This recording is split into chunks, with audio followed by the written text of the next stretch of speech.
This is a pretty amazing extubation of a patient during the pandemic. As you watch this video, I'll tell you a story, a personal story. I graduated residency training in July of 2019.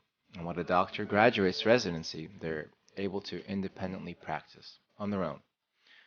And after you graduate, you may be well trained, but you don't have years of experience behind your belt, and you're still kind of figuring things out. So I graduate, and then a couple months later, the pandemic hits. Everything gets flipped upside down, and now you're expected to lead a team of resident doctors, medical students, nurse anesthetists. While pandemic is happening, you're coming to the hospital afraid for your life every single day. And we were figuring things out. Like that right there, that box is not a medical device. That is just somebody being creative, taking some plexiglass and some drapes and putting it together because it makes sense. We were putting boots on our heads to cover ourselves because there's no PPE.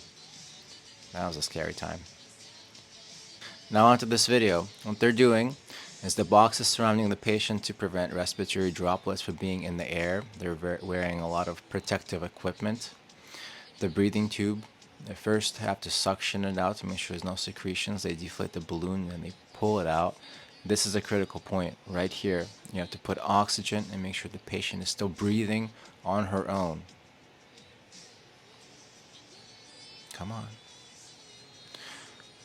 What they're doing there is lifting up her head, doing some jaw thrust to stimulate her to breathe, to lift up any airway, any upper airway obstruction.